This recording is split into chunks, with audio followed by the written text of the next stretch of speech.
US Study Centre at the University of Sydney, Brendon O'Connor. Brendon, look, thanks very much for your time. I suppose Mitt Romney won, as was widely expected, but as we heard in that report, the margin of the win, it came maybe as a bit of a surprise. About 14% victory over Newt Gingrich. I suppose that was where people thought it might be. If he'd got a little bit more and got up to 50%, I think then he would have been starting to think that things are going to really go his way for the rest of this primary season. Mitt Romney looks in a very strong position. The fat lady is probably warming up to sing. She's not quite on the stage yet, but I think he's almost unbeatable at this point onwards, because the next month favours him, and Gingrich, I think, will struggle to raise money probably from this point onwards. Well, in Newt Gingrich's speech, after admitting defeat in the primary, the crowd was plastered, if you like, with signs saying 46 to go, and he made a point of saying, look, this isn't the end to us. He said, if anything, this shows it is a two-man race, and with 46 to go, we're going to be there every step of the way. That's what every losing candidate says. Howard Dean, famously after losing Iowa in 2004, started reading out the next 50 sort of places that elections were going to be, including the District of Columbia. And that speech was the end of his campaign, pretty much. The famous "I had a scream" speech, they called it. And I think Gingrich is in a similar position. I mean, he has probably hoped for a one-on-one race with Romney. It looks like it's emerging, but it might be too late. I think Santorum probably won't pull out. Ron Paul will stick in, but he can't win. So I think just the tide of momentum is the really big problem for Gingrich. And I think the tide will be totally against him in February, and then the money will flow with the tide. That, there are a few people who probably want to spend millions more advertising for Newt Gingrich. Look, that was going to be my next question. I mean, he maybe has the spirit to continue and the fight to continue all the way to end, but is he going to have the funds? Mitt Romney, $18 million alone in advertising in Florida for that primary. I mean, Newt Gingrich can't get anywhere near that. Yes, it seems like he's outspent him, on a very comprehensive level, probably 18 times as much money spent by Romney by some estimations than Gingrich. And that is where the negative advertising really has gone in the favour of Romney. Romney's been able to present Gingrich in a very negative way. There's a lot of material out there from Gingrich's past to present him in a negative way. And we saw the same in Iowa in some regards a month or so back, that Gingrich for a little time was doing well in the polls there.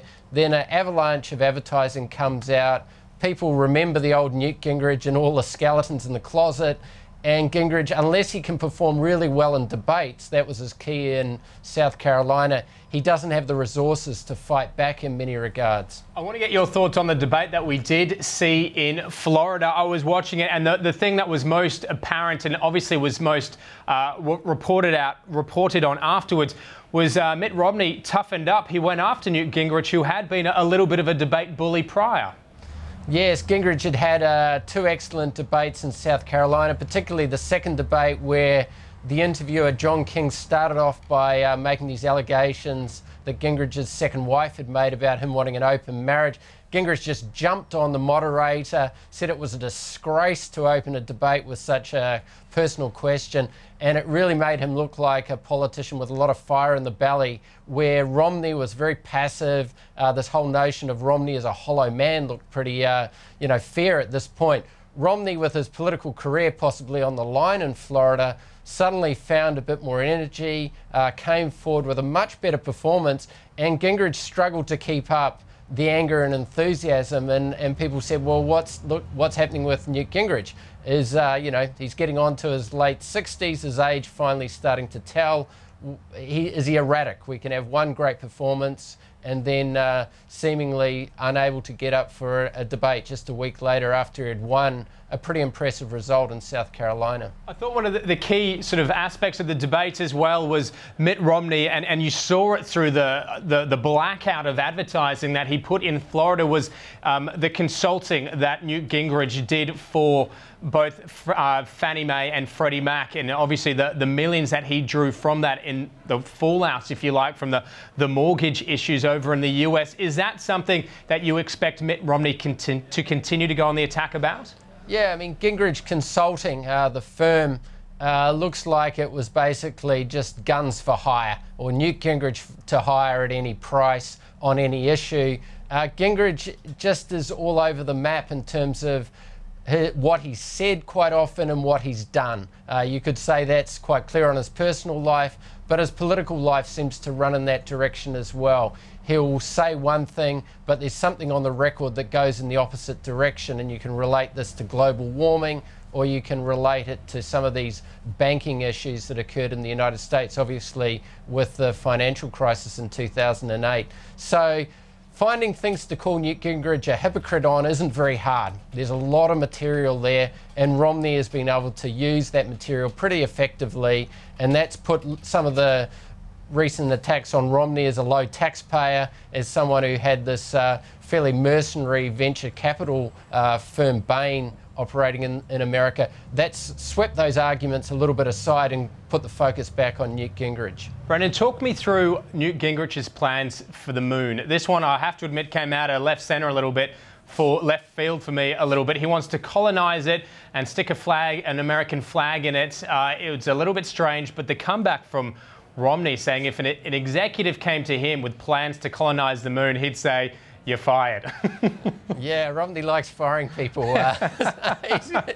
He's Donald Trump on occasions, but Gingrich has always been an enthusiast for science, for dinosaurs, and for science fiction and for space travel. He's actually authored books on science fiction, novels.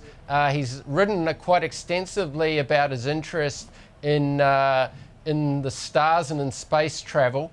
And this is just one of these funny little passions, that one of many that Newt Gingrich has. I mean, on some levels, Gingrich is a very quirky and interesting character, but he's often misdirected, I think, in some of his interests. Now, honeymoons on the moon probably sounds like a good line, and, you know, who wouldn't want to give it a go? But in the middle of a presidential campaign, when the economy in the United States is really hurting, to come up with one of your main kind of policy ideas as being to pour billions of more dollars into, you know, possible human colonies on the moon, it just makes him sound like a bit of a wacko.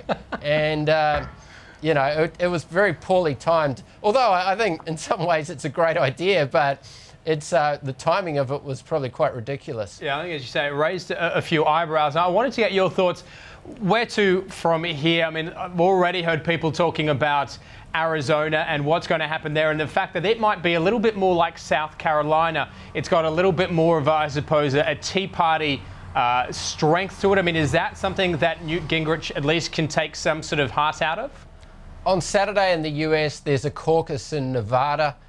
There's some Tea Party strength there. There's quite a big Mormon population in Nevada as well, not far from Utah.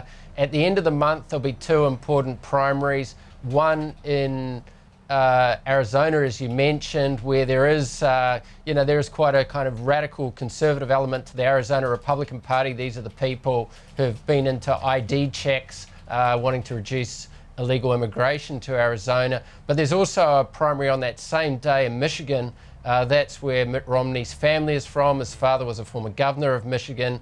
So even a good day in Arizona for Gingrich, and I probably think Romney would be ahead in the polls in Arizona, will be cancelled out by Romney winning in Michigan, I'd say, by a large margin. Interesting as well, Sarah Palin remains somewhat in the background. She hasn't endorsed Newt Gingrich. She rather is backing him almost from state to state. Is it a good thing for Newt Gingrich to have the backing of Sarah Palin, do you think?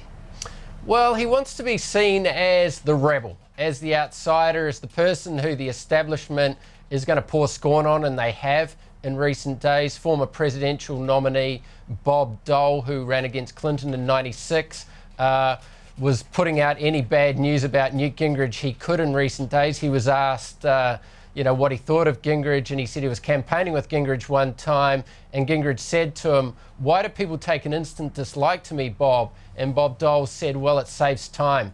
And that story was leaked out to the press, and so the establishment has been hammering Gingrich because they fear him, the Republican establishment. So Palin likes to play against that crowd. So in some ways, having her on your side builds up that credibility as the Tea Party type candidate, the outsider type candidate, but then she's, of course, a mixed blessing. She might say something, as she did. She called out the governor of New Jersey, Chris Christie, and said that Christie had his panties in a wad, which is a very American expression. It means something, it means you basically your knickers in a knot.